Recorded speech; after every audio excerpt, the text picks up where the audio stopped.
Well, hello everybody. I'm Richard Green. I'm the Pro Vice Chancellor for Research and Knowledge Exchange at Manchester Metropolitan University, and say I'm absolutely delighted to welcome everybody to this event today, which is the launch of GMCA's framework for creating age-friendly homes in Greater Manchester.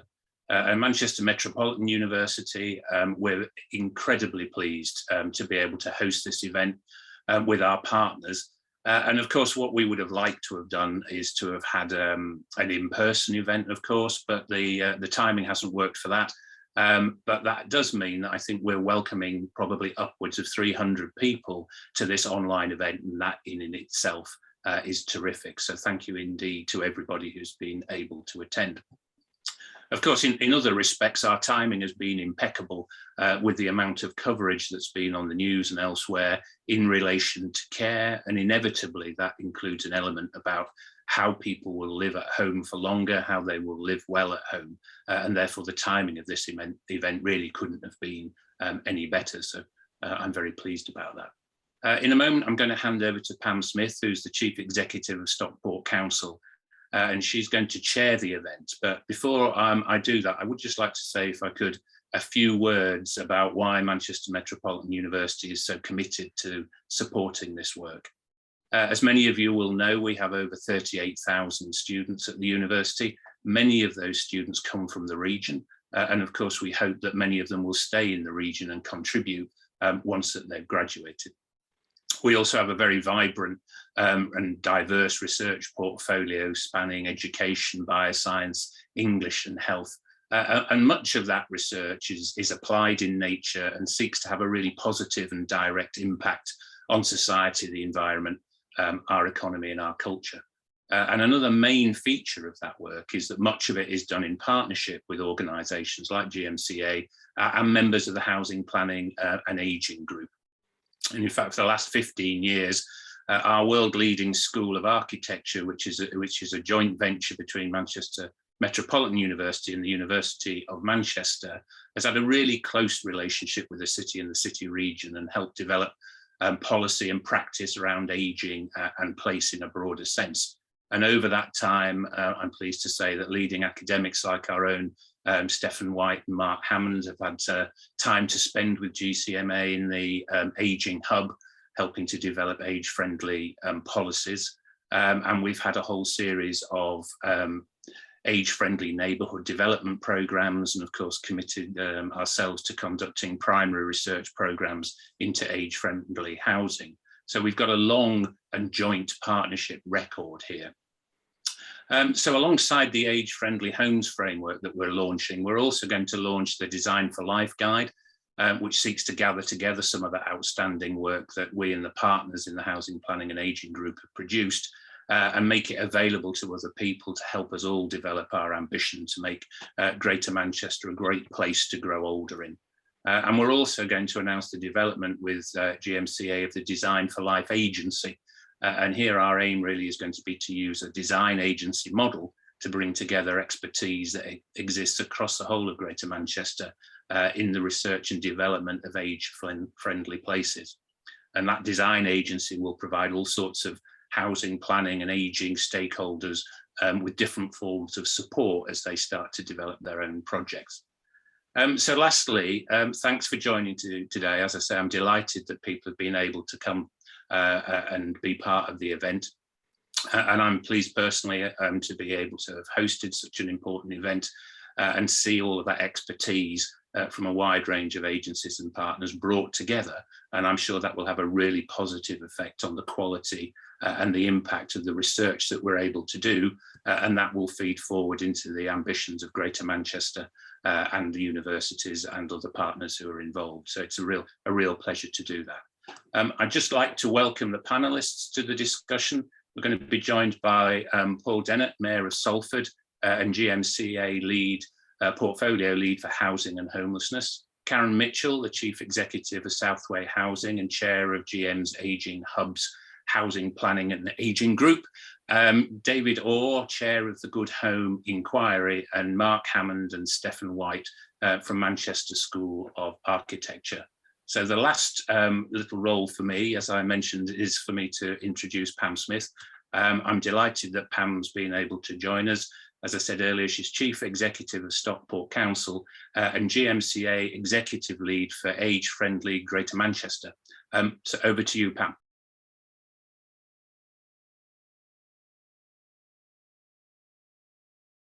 Thank you, Richard, and a warm welcome to everyone. And as Richard has said, this is about us embedding our ambition for age-friendly homes within Greater Manchester, but it's also about changing the language from vulnerable to valued, and making sure that we have a real focus on ageing in place. You can see from the agenda that we've got a packed agenda to get through in this hour, but we're very much looking forward to hearing from our speakers. And if we get time, there will be an opportunity to answer some questions. So if you have any questions, please post them in the chat for us. That would be most welcome. So without further ado, I'm going to introduce Karen Mitchell, who is the Chief Executive of Southway Housing Trust, a community-based housing provider and social business based in South Manchester. And as Richard said, Karen is Chair of the Greater Manchester Ageing Hub, Housing Planning and Ageing Group, and Lead for Age Friendly for Greater Manchester Housing Providers. So Karen, I'm going to hand over to you. Thank you. Thank you, Pam, and thank you everyone for coming today for this important launch of our new framework, which is about creating age-friendly homes across Greater Manchester. Of course, housing plays a central part in everybody's life, and what this report will help us do is translate what we see as a compelling evidence base into an action plan and an increase in the supply of homes for people in mid to later life. So if we have a look at the first slide, I'm just going to give you a little bit of background to where the report has come from, and then very quickly an overview of the main sort of themes and priorities within the report. The Greater Manchester Ageing Hub is now, of course, a well-established part of GMCA and has been really important in focusing that strategic response on how we respond to the opportunities and challenges of the ageing population. And the strength of the strategic partnership that the Ageing Hub has had with the Centre for Ageing Better since 2016 has been really important in bringing this report forward. Both GMCA and Centre for Ageing Better commissioned this report for us. UK's first age-friendly city region in 2018, so part of the World Health Organization, Greater Manchester leading the way in looking at the strategy and policy responses that are needed to address some of the inequalities for people in later life. And from my point of view, the Housing Planning and Ageing Group has been in place since 2017. It's a cross-sector group. We've got policymakers and practitioners. And over the last few years, we've been looking at learning, carrying out research, sharing information, promoting good practice. But with this report, as we move on to the next slide, we're sort of moving the whole agenda forward. The new framework gives us a much clearer direction, an agreed vision across Greater Manchester as part of the strategic response to the ageing population. It's driven by the evidence base, practitioner knowledge, but also lived experience, the voice of people in mid to later life. And we know that to deliver it, we're going to need collaboration, co-production, and the involvement of all partners, building on partnership that we've already got through the Housing Planning and Ageing Group. But what we're seeking to do is really a permanent cultural shift. We want to change people's ideas about housing in later life and increase that supply. The next slide, it just sort of summarises some of the main data, I suppose, around why do we need to act. And I hope that many people here already know about this, but we have a growing ageing population. And by the early 2020s, we'll have over 1 million people over 50 living in Greater Manchester. And that's a very diverse group of people, a lot of different backgrounds, needs, financial positions. We also know that as the century moves on, by 2043, we expect there to be something like 1 in 3 of people over 75 living with a long-term illness. We know already that health inequalities are disproportionately disproportionately represented in people who live in poor quality homes, and 1 in 5 excess deaths during the winter is attributed to cold housing. So housing is a big issue for this age group, and we haven't got it right. But moving on to the next slide, our vision really is much broader. Our vision is about the whole of the mid to later life population. So our vision is quite all-encompassing. It's about all tenures, all types of housing, new and existing homes. It's about choice, neighbourhoods, social connections, aspirations, and it's about people from diverse backgrounds and different income levels. And we want to make sure that there are housing choices for all people in mid to later life across Greater Manchester. So an all-encompassing vision covering all sectors. So what have we got in the report then? We've got one slide here that just on the next slide, that just sort of covers the main strategic themes that you will see in the document. And please do read the document. It is a good read and there's a lot more information in there. But the first thing we want to do is develop a Greater Manchester age-friendly housing charter. So there are already lots of documents and so on out there. But what we think we need for Greater Manchester is a practical guide that can be used when all sorts of agencies are looking to develop new homes, when we're retrofitting or investing in existing homes, building on some of the standards we've already got, like the Happy Standard, and also learning from things like the Good Homes Inquiry that you're going to hear a little bit more about in a second. But we want something local, something that looks at the Greater Manchester situation and gives everyone a charter, a guide that they can sign up to with practical information.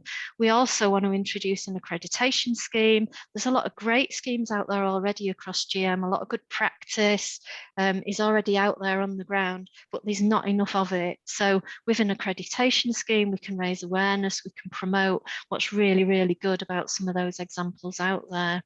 And underneath the charter, we've got 5 strategic themes. So I'll just quickly run through them and give you an example of what we might do under each one.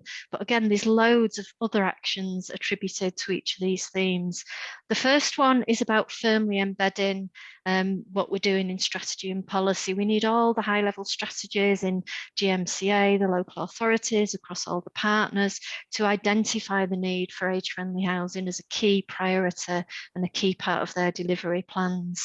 One of the things we're going to do is pick up on the right sizing research that's already been completed by MMU, and let's just figure out now, what is the supply gap? If we know actually what the gap is, now that we understand what right sizing means and how people would be attracted to it, then we can start to promote agencies filling that gap across all our sectors. Valuable, not vulnerable. This is obviously a key part of the work of the Ageing Hub, and it has been for some time. But in housing terms, we need to move away from seeing housing for people in mid to later life as being only about supported housing. It isn't all about sheltered and extra care. That's part of it. What we need is choice, range, homes that are embedded in local communities. So how do we address this? So one example, think about the commercial argument. We need house builders to understand the commercial argument, the business case for developing housing for people in this age group. We need to be putting forward evidence about that group's buying power and about the equity that they've got to invest in their future housing. Making an impact on the ground, of course, this in the end is what it's all about. We want to translate this evidence base into an increased supply of age-friendly homes. An engagement strategy is going to be a key part of this. We've got to promote age-friendly principles, make sure all the providers who could help with these objectives know about it, and then they've got the practical information they need to deliver it.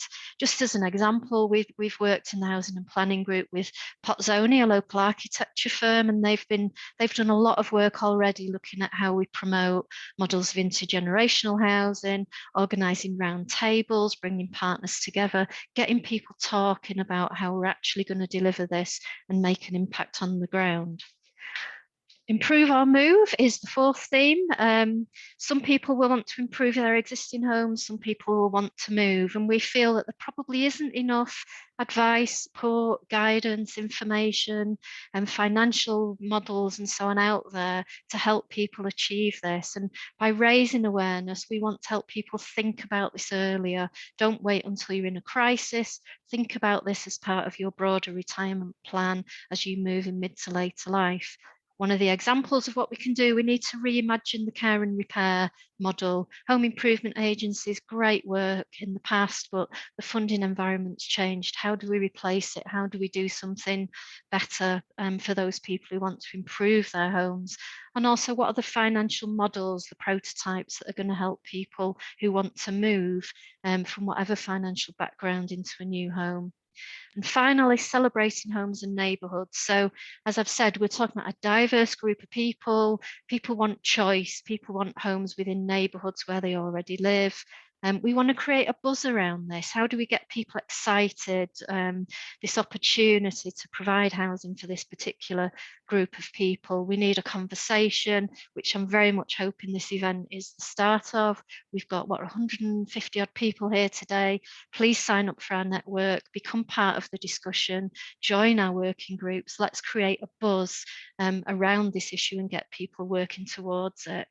So finally, our ambitions, we're ambitious. We want engagement and commitment from organisations and partnerships across Greater Manchester. This is the final slide, if you could move on. We want local authorities, GMCA, private sector, public sector, housing providers. All these agencies need to be involved in collaborating and co-producing these solutions. The outcomes we're aiming for are more age-friendly homes, more age-friendly communities and neighbourhoods, and more people in mid to later life living in appropriate homes. So please do join us on this journey and follow up on the, by following the information afterwards. But thank you very much, Pam. Thank you, Karen, and thank you for taking us through those critical themes and setting out Greater Manchester's ambition. And now we're just going to show you a short film. Thank you. I think that everybody, whether you're renting or whether you're buying, should be able to move into, a decent home. When the Centre for Ageing Better realised that there are 4.5 million homes in England that are officially classed by the government as being below a basic minimum decency standard, we thought this is an area that is worth some proper exploration. The point about setting up the Good Home Inquiry was to give some proper consideration to why we are in this position and what we can do about it. And we are using this as an opportunity to begin testing out some of our thinking and some of our ideas, so that when we come to making recommendations, trying to persuade government, local government, all the people who have to be involved in this huge national challenge of ensuring that the homes that we live in are fit for purpose now and into the future, we want to test that our ideas make sense, have some resonance. We have had an attack of serious vermin in the last 12 months. Thankfully, it's just squirrels, but they are disastrous. And we didn't know of their existence until the lights started flickering. It's one of these things where you're sitting in a council house for 4 years, like, I need help. How could I get help?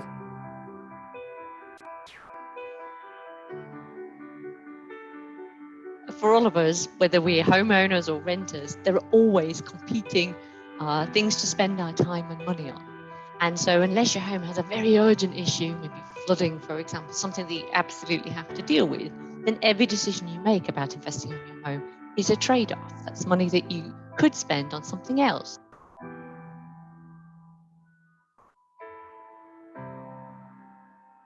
We need to have some sort of guidance of where we go, where do we go, how do we find the appropriate information that we need. The solution that stood out for me was a hub one, where somebody comes out and they'll just talk to you about your house and stuff like that. They'll recommend builders to you, funding places as well. The other one that stood out to me was having a hub that supplies information for those who are buying, renting, about where to go, who to contact, what's available.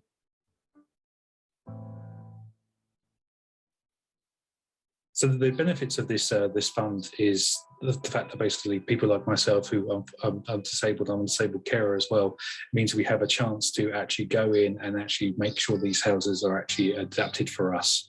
If I had all the money in the world, I'd probably change a few things in my home. And if it looked good, if it was usable and practical in my way, I'd be absolutely happy about it. You know, I'd love it. I'd enjoy it more. Thank you. The film illustrates why our next guest speaker chaired the Good Homes Inquiry. David Orr is the chair of the Good Homes Inquiry, and he holds a portfolio of non-exec roles as chair of REAL, an international development housing charity, and he's also chair of Clarion HA board, and he's chair of Resi Housing and a board member of Clanmill. I think it's fair to say that, as you heard from the voices there in the film, why the Good Homes Inquiry was needed. And we're going to ask David to give us more insight into that inquiry and why it is so relevant to the work that we're doing in Greater Manchester. Thank you, David. Thanks a lot, Pam. And huge thanks for the invitation to take part in this. I do actually have a few slides.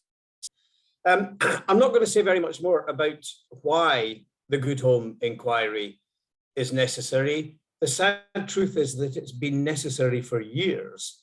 But the combination of the extent to which our population is aging and all the information, the commentary that we've had this week about social care, we are, all of us, I suppose, as a nation, very anxious about the costs of being cared for outside our own homes. And what people want is to live in their own homes for as long as possible. To be able to do that, our homes have to be fit for purpose. They absolutely have to be able to be heated cost efficiently and cooled in the summer cost efficiently. And they have to be as free of trip hazards and the day-to-day challenges as possible. But the dialogue that we had with people made it very clear indeed that people have all kinds of very mixed and contrasting views about their homes. I love my home, but no, I don't really like people to come in and see it because of that problem over there or this problem over here. And as Gemma said in the film, there's always trade-offs being made. Are you going to spend money on improving the energy efficiency of your home or have a 2-week holiday in the summer? And it is exactly those kinds of trade-offs that people look to all the time. Can we move to the next slide, please? Yeah, so this is what we want to do, and we want to deliver recommendations, which we will be doing at a launch event for the report on Thursday. Next slide, please. So this is how we structured it. We didn't do 15 members of the Good and the Great meeting every 6 weeks for 18 months and producing a 300-page report. Nothing wrong with that. There have been some excellent reports, but we tried to be much more agile, much more inclusive, much more participative, and much more based in the day-to-day experience of ordinary people living in homes that had some problems and challenges, but which nonetheless, in the main, people really enjoy living in. So we looked at health, we looked at energy efficiency, and the whole question of the relationship between improving the cost effectiveness of people's homes by improving the fabric and the energy efficiency of that and the comfort that people have, but at the same time understanding the potential impact that we have on climate change and the absolutely compelling need to decarbonize all of our homes. This is one of the very few areas where it is possible to do something that improves the quality of people's lives, actually saves them money in the long term, and has a significant impact on helping to save the planet, while at the same time creating potentially hundreds of thousands of new jobs in the economy. We looked at finance and where finance might be available from. We need more streams of consumer finance, easily accessible, easily understood, cost-effective loans. We think there's a role for government in underwriting some loans, underwriting or perhaps guaranteeing lending either to institutions or to individuals so that people can do the work. And often we're talking about small sums. For about a third of the homes currently, which currently fail to meet the Decent Home Standard, £1,000 would fix the problem, but that money is not always being spent. Season 4 was about digital connectivity and the importance in a digital world of making it as easy and cost-effective as possible for people to engage with the digital world. Not to say that we should remove non-digital services, but that so much now is delivered online that it makes it easier for almost all of us if we are able to access a digital world quickly, easily, understandably in a way that is user-friendly. And connectivity is not just about digital connection, but it's about social connection and how your home relates to the neighborhood and the places around you and your ability to be a social being as we all are. We underpinned all of it with significant research projects, which I'll say something about in a moment, and all the way through testing against the lived experience of people in different tenures in different parts of the country, and testing all the time with different stakeholders. We've spoken to experts in different fields. We have run a number of different kind of consultation and roundtable events with senior people in local government, including Pam, and a lot of testing and learning. And our draft final report we sent to 12 people as a kind of peer review process. So we're really confident about what we're saying. Could we have the next slide, please? This is some of the research that we commissioned. All of that is available on the Good Home Inquiry website. It is now a vast and really impressive resource that is well worth dipping into and out of. And in addition to these research projects, we have a lot of videos, infographics, video diaries, people talking about their experiences, well worth having a look at. And perhaps my colleague Nicola might manage to put a link to the Good Home Inquiry into the chat. That would be really helpful if possible, Nicola. Can we move to the next slide? So these are the key findings. Improving our homes is a national policy issue. All of us have an individual responsibility for our own homes, whether we're renters or owners, and we all know that. But our homes are a phenomenal national asset. And as a nation, we have absolutely ignored the fact that they are an important national asset. We have the oldest and more or less the poorest quality homes taken as a piece in Western Europe. And we have particular challenges for owner-occupiers, where by far the biggest number of homes of poor quality are. There is very little support for individual owner-occupiers and very little attempt to reach out or to support those people. So there has to be a national ownership of the problem. We've tested this, really no previous government policy interventions that have had a long-term strategic approach and the funding to make a difference. The investment and improvement of our homes must be holistic. There's no point, it is a huge wasted effort if you go in and do a bit of work on energy efficiency, but ignore the fact that the electric wiring is unsafe. We have to do more on thinking constructively about the whole of the homes. And there is a huge absence of good quality advice and information about, people don't know how to ask the right questions about the technological or technical failings in their homes, the challenges. There's been a huge amount of support for the idea of a basic, easy to access home MOT, but a huge amount of support for the idea of there being local hubs where people can go and get trusted information and advice and be pointed in the direction of contractors who they can trust. And we need to have a mixture of different finance options to be able to meet this challenge, which we discuss in the report. And the next slide, please. So the recommendations. In a way, this is absolutely obvious. We need national leadership, a cross-government housing strategy with a ministerial champion to implement it. Local delivery, local determined through a good home agency in every local area, providing access to information, advice, finance, home repairs, energy retrofit services, building on what's already there, not starting from scratch, but doing it in a much more comprehensive and strategic way. We need a combination of government and private investment. We need government to be the leader in this, but most of the money will come from the private sector. And many people are happy to borrow the money, to spend the money, if they can access it in an understandable and fair and cost-effective way. And housing is a key part of preventative health strategies. I personally know of people calling for this ever since housing and health stopped being in the same government department in the 1950s. The quality of our housing is critical to the quality of our health and well-being, and we need it to be part of preventative health strategies. I hope that you will enjoy reading the very short report when we publish it on Thursday.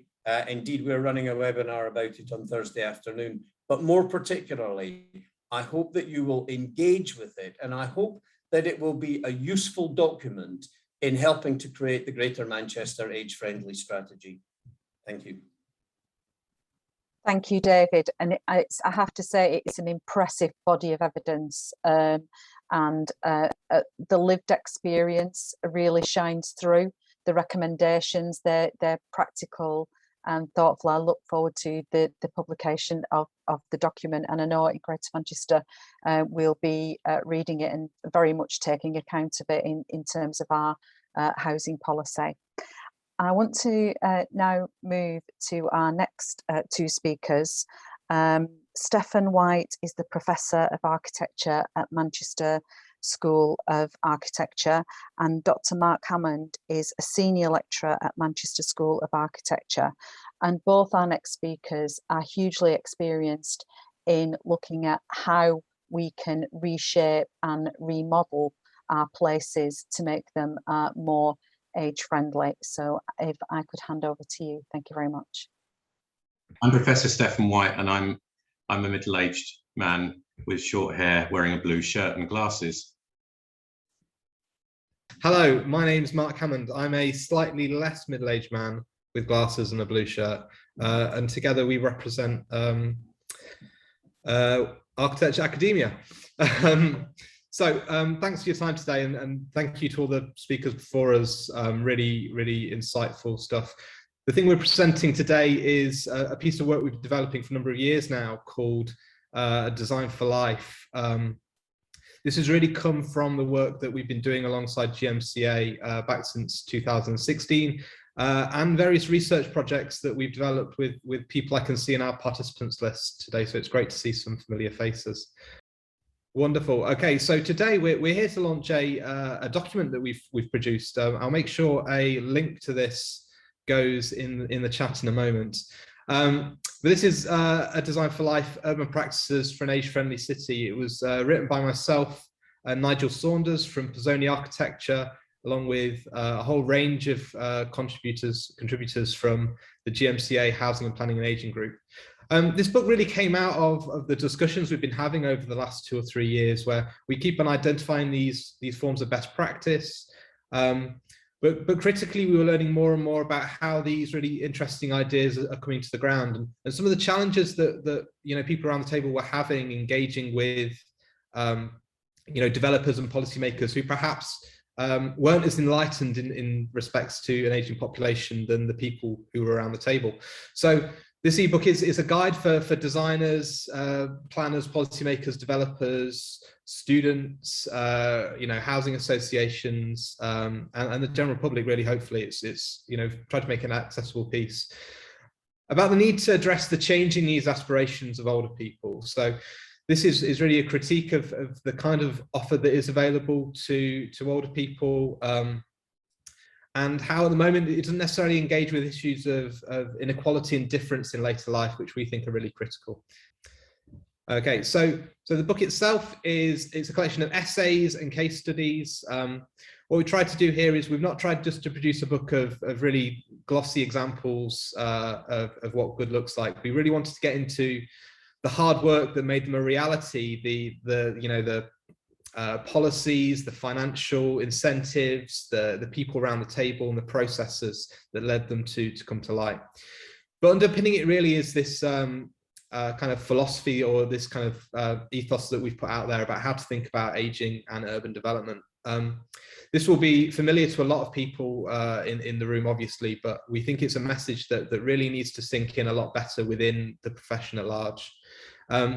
So one of them is that obviously aging isn't a problem or a time bomb. It's not this disastrous thing. It's one of the greatest achievements of the last century, and something that only becomes a problem when people don't prepare for it or ignore it as something that's going on in society. Secondly, that age is a part of our identities, but so are so many other things. We live intersectional lives, so gender and ethnicity and sexuality and religion and class and politics, and all of these things that constitute who we are as important as age. And if we're just designing for age and we're ignoring all this other stuff, we're really missing a trick. This one's really a call for the architects. There's this kind of premise of the way that architects think about people by using stereotypes or by putting ourselves in other people's shoes. And basically what we're trying to argue is that that's not good enough anymore. We can't just put ourselves in someone else's shoes. We need to actually engage with them. We need to put the work in and work with people to understand what their lives are like and how we can make them better. And finally, a design for life, we see life being used as in a purely kind of chronological sense, a time between birth and death. But actually what we want it to mean is about the things that make life worth living. We should be designing for social life, cultural life, community life, and family life, and everything in between. So that's the ebook. I'll put a link in the chat, and I will now pass on to Stefan White, who's going to talk about the work we're doing, kind of embedding this on the ground. So we've been working together with Greater Manchester and Manchester City Council for over 15 years now, and there's been a series of innovative programmes and policies that have been pushed through to make Greater Manchester and Manchester more age-friendly. And we're announcing the launch today, the planned launch of an age-friendly design agency in 2022, in order to take a kind of vital next step to support the creative ambitions of programmes like those outlined in the framework for age-friendly homes. And so we're going to build on the work that's been done by all of the partners in the Housing, Ageing and Planning Group around this idea of design for life, and set up an enabling agency to try and support these, support anybody that wants to try and make their area, development, town or city or community more age-friendly. Our experience over the last 15 years has led us to believe that it's really important to try and better connect policy with place and with people. And this means really finding evidence-based policies to support older people and try and understand and create that evidence and relate that very directly to an understanding of place and connect that directly to the lived experience of older people. And one of the reasons for this is the diversity of experience of older people, and to avoid the stereotypes that Mark was discussing in the Design for Life guide. And the key purpose of the agency is to use design processes as an umbrella to kind of provide the multidisciplinary expertise we need to create and interpret this evidence for more inclusive policies, and to understand and respond to the kind of multiple dimensions of place which impact on the longer, healthier lives, and then engage with the lived experience of older people to enable them to have a more active involvement in the planning and design of their cities and homes and improve their neighbourhoods as well as their homes.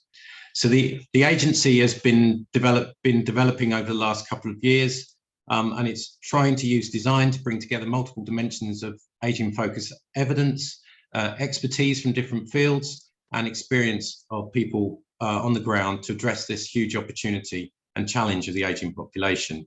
The partners listed on this slide have been working together and engaged UK research councils, developers, registered housing providers, health and social care providers and local authorities to explore what services they require in their efforts to make cities and communities more age friendly. So we're trying to work together to find ways to overcome any of the barriers to progress that might exist. And we're using design as an umbrella to bring people together to do that in a very grounded and active way to deliver programs, designs and policies that will have an impact.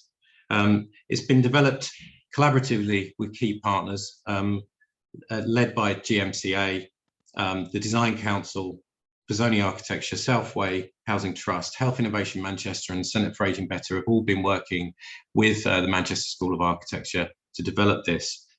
And so in summary, we're announcing the launch here in 2022 of the agency.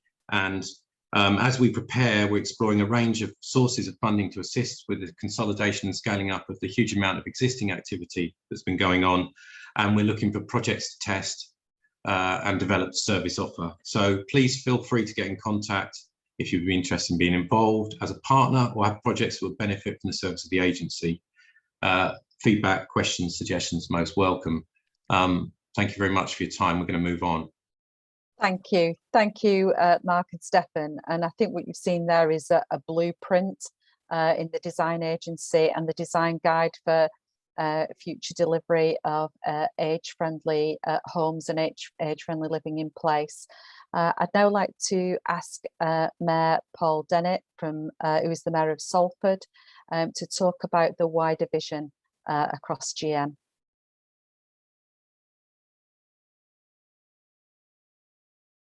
Thank you very much, Pam, and great to be here at the event Creating an Age-Friendly Homes in Greater Manchester. It's great that we're having a conversation about the absolute importance about the relationship between housing and health. Within Greater Manchester, we've got a vision for safe, decent, accessible and affordable homes. Homes fitting the needs and aspirations of our current and future citizens of this great city region. But when we think about this doesn't sit on its own. So when we talk about the Greater Manchester Housing Strategy and our vision for housing, it very much sits alongside the work we're doing on spatial planning, places for everyone, our carbon neutral aspirations to become carbon neutral by 2038, net zero carbon homes within this city region from 2028. Affordable homes, we now have a target of 50,000 affordable homes over the period of our spatial plan, 30,000 of which we want to be for social rent. And then importantly, when we think about home and place, it's also linked to what we're trying to do around transport on our Transport 2040 strategy, walking and cycling, active transport, inclusive growth in terms of where people travel to access work and employment. And when we look at the Greater Manchester strategy itself, in there, one of the key ambitions is to deliver an age-friendly Greater Manchester. And then I think importantly, when we start looking at the housing market and many of the issues that have been referenced already by David in terms of some of the challenges, you know, the Good Landlord scheme is critical to this, and some of the work that the retrofitting task force are doing, thinking about that, you know, low carbon green future here as we recover from COVID-19. But I think importantly to this agenda as well, there's learning from the Marmot Review and 10 years on, and anyone who's familiar with that work will know there are some real challenges here. And I would argue that housing is very much part of the solution here. So Marmot 10 years on talked about people can expect to spend more of their lives in poor health. How are we responding to that in terms of the homes we build and also retrofitting the homes we have? Improvements to life expectancy have also stalled, Marmot talked about, and a decline for the poorest 10% of women was evidenced in the data. The health gap has grown between the wealthy and the deprived areas of the country. And how does this agenda play out differently in those different parts of the country where we have real challenges with poverty and inequality? And Marmot also reminded us of the absolute importance of place. And he gave an example of, living in a deprived part of the Northeast compared with the same sort of levels of deprivation in London. You can expect to live 5 years less living in the Northeast. And we have to respond to that agenda, thinking systemically and thinking about the importance of housing in this agenda. Marmot talks about the wider determinants of health and well-being, and very much at the heart of some of that work is tackling poor quality housing, unaffordable housing, the importance of the built environment, placemaking, transportation, and obviously thinking about how we respond to climate change. Understanding the needs and aspirations of our older citizens and creating age-friendly homes is very much a central part of achieving our vision here in Greater Manchester. You've heard a lot about the work of the Greater Manchester Ageing Hub, the partnership there between the 10 local authorities, Health and Social Care Partnership, our universities in terms of innovation, R&D, bringing that evidence base to what we're trying to achieve here in Greater Manchester, and also the partnership with Centre for Ageing Better.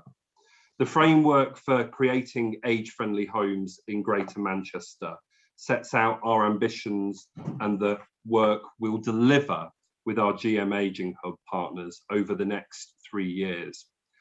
It'll benefit all parts of Greater Manchester, and also it'll support our recovery from the COVID-19 pandemic. In addition to tackling housing inequality and paving the way for a low carbon economy as we start to level up and also create jobs and opportunities for people in this city region. We're seeking to achieve ultimately a permanent cultural shift around housing in later life, recognising that people want a choice of different, of affordable, mainstream and specialist housing options, meeting both need and aspiration. And importantly for us, maintaining and building social connections, achieving good health and independence. As I've already highlighted, the home is far more than just the building. It's about the surrounding environment, the open space, accessible services, shops, places to meet, what we often talk about when we talk about placemaking.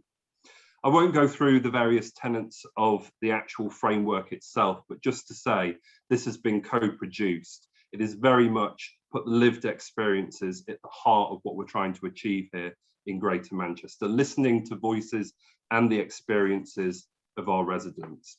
And obviously the framework identifies 5 main themes, which will be underpinned by a Greater Manchester age-friendly housing charter.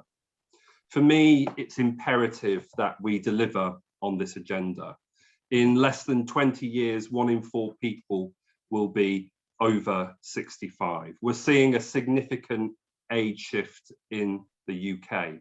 People are living longer, but also they're living longer with more complexity these days. And it's really important that this agenda responds to that. We want to deliver safe, accessible, adaptable homes. And when we talk about safe homes, think of everything that's happened post-Grenfell. This agenda is more important now than ever.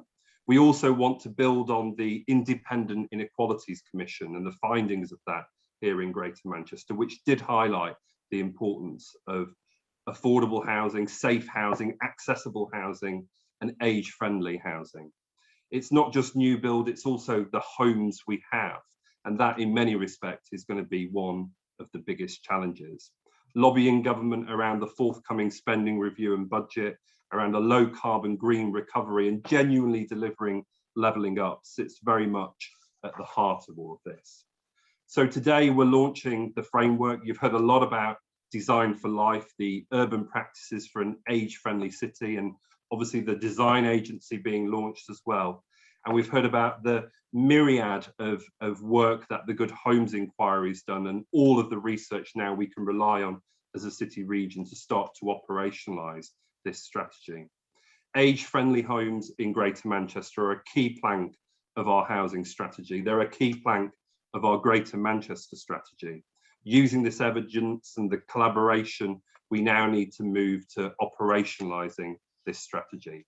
It's great to be here today, and I look forward to rising to the challenge of delivering on this agenda. Thank you very much. Thank you, Paul. Thank you for setting out the vision so eloquently. And we do have time for, I think, maybe 1 or 2 questions before we close today. I know the first question we've received in is from the Older People's Network, Greater Manchester Older People's Network. And I'm going to ask if we could have an answer from Karen, if that's possible, around what advice is available in the boroughs in, you might want to refer to your own area, Karen, for advice about people moving, making sure that they understand how they can access future housing as they get older. And I just wondered, Karen, if you had a view on that. I would say that there isn't enough access to advice, you know, and one of the strategic themes in the document is about looking at this improve and move sort of service and what that might look like, and how we first of all identify what information and advice is out there, how we then coordinate it a bit better, and then how do we fill the gaps. And you know, I think it is the case that the access to advice is quite limited. There's some good online services. There's a national advisory online service for people in mid to later life. There are some local advice services in the social housing sector. We've got housing options workers who, but you know, that's really about moving in often at a time of crisis. So yeah, I mean, it's a really good question, because I think it reveals an area where we need to do a lot more work. We need to look at coordinating and filling gaps. And I think the Good Homes Inquiry as well highlighted that there wasn't enough advice. And I just wondered, David, if you would concur with that. I certainly would. I think that one of the things that we heard time after time from all the different kind of qualitative research that we did talking to people was a kind of, well, we know there's something wrong, but we don't quite know what to do about it. And we don't quite know who to ask what we can do about it. And we don't really know who's around locally. And we've heard so much about cowboy builders that we don't want to let new contractors through the door unless we know who they are. And it does seem to me that this is basic, that if we are to do something that makes people more confident, that gives people that sense that they are in control of what's happening, they need to be able to access, all of us need to be able to access good quality information and advice.